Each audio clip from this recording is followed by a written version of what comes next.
Theorem के दूसरे section में आपका स्वागत है। पिछले वीडियो में हम लोग पाइथागोरस प्रमेय के बारे में पढ़े थे।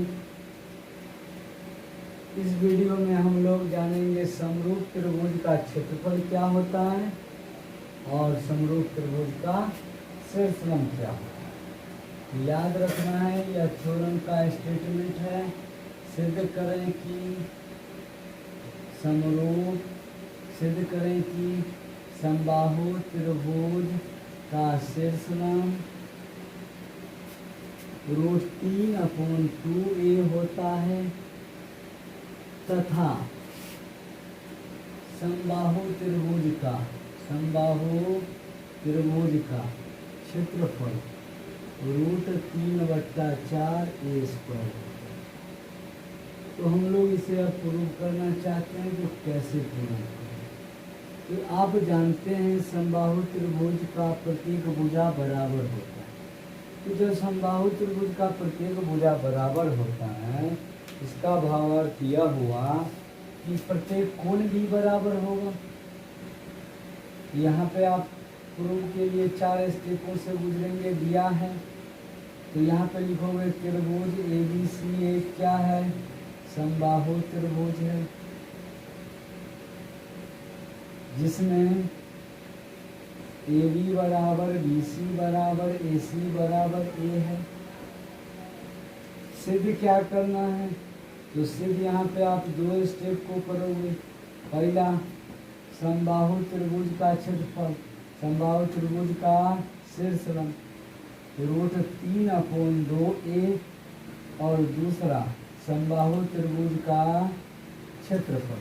तो समबाहु त्रिभुज का क्षेत्रफल क्या होता है? तो √3/4a² होता है। तो आज हम लोग इस थ्योरम के बारे में विशेष रूप से जानने की चेष्टा करेंगे। आप लोग ध्यानपूर्वक इसे देखें, जरूर समझने का प्रयास कीजिए। अगला, रचना। तो रचना हम क्या किए? शीर्ष A से AD लंब BC खींचा। शीर्ष A से AD लंब BC खींचा। यहाँ पे हम लोग लंब खींच लिए। अब हम लोग चौथे स्टेप के बारे में बात करेंगे, जिससे इसका प्रमाणीकरण प्राप्त हो जाएगा। अब यह चौथा स्टेप है क्या, इस पर विशेष रूप से विचार करते हैं। यह तीनों स्टेप को आप लोग लिख लिए।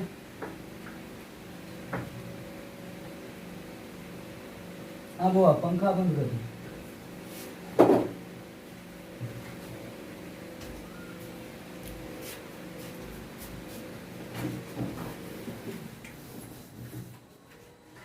प्रमाण। त्रिभुज ABC में यहाँ पे आप, जब ये समबाहु त्रिभुज है तो तीनों भुजा बराबर होगा, यह बात आपको दे दिया है। अब यहाँ पे AD लंब क्या है? BC है। जब लंब है, इसका भावार्थ हुआ CD = DB = BC/2, मतलब A/2। अब यहाँ पे देखो, समबाहु त्रिभुज में जब ये लंब दिए तो यहाँ पे 2 समकोण त्रिभुज प्राप्त हो। इस समकोण त्रिभुज या इस समकोण त्रिभुज में आप विचार करोगे, यह A/2 प्राप्त हुआ, यह आपको A है। तो यहाँ पे लिखोगे त्रिभुज ABD में कोण D क्या है? 90 डिग्री। और पिछले वीडियो में हम लोग जान चुके हैं पाइथागोरस प्रमेय के बारे में। पाइथागोरस प्रमेय एक ऐसी प्रक्रिया या फंक्शन है जो आप चाहे टी रेशियो ले, चाहे ज्यामिति ले, चाहे क्षेत्रमिति ले, यह आपको, जब तक आप इसके बारे में जानेंगे तब तक यह साथ नहीं छोड़ेगा। गणित का यह एक विशेष रूप से अभिन्न पार्ट है। तो पाइथागोरस प्रमेय से ABD में आप क्या लिख सकते हो? AB² = AD² plus DB²। AB² = AD² plus में DB²।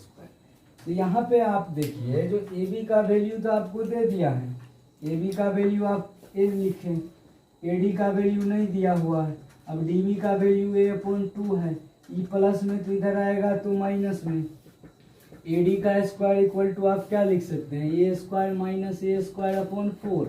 अब एलसीएम करोगे, 4 एलसीएम होगा तो 4a² - a²। इसे आप सही करेंगे 3a² / 4 AD equal to root under, यहाँ से स्क्वायर हटाएंगे इधर रूट लगेगा 3a² / 4, तो 3 का वर्ग रूट 3 का स्क्वायर रूट 3 और 4 का 2 और a² का a होता है। तो यह देखिए जो समबाहु त्रिभुज का शीर्षलंब आपको प्राप्त हो गया, समबाहु त्रिभुज का शीर्षलंब। तो समबाहु त्रिभुज का शीर्षलंब जिसे आप AD से डिनोट करते हो, यही तो शीर्षलंब है, यही ऊंचाई या लंब है। तो यह आपको प्राप्त हुआ √3/2a और समबाहु त्रिभुज का क्षेत्रफल। तो आप जानते हैं त्रिभुज का क्षेत्रफल क्या होता है, तो 1/2 गुना आधार गुना शीर्षलंब। तो यहाँ पे आधार BC A दिया है, AD का मान अभी आप गरम छाने हैं, इसको आप सही से लिखोगे √3/2 2 जा 4 a को गुना करो a² और लास्ट में धीरे से लिखे प्रमाण, जिससे आप इस प्रमेय को आसानी से प्रूव कर पाए। इसे आप बार बार देखें, जरूर निश्चित तौर पे अच्छा से समझ पाएंगे। याद रखना है किसी भी विषय वस्तु के बारे में विशेष रूप से ध्यान पूर्वक देखने से या अच्छा से सोचने से आप उस विषय वस्तु पे नियंत्रण पा सकेंगे।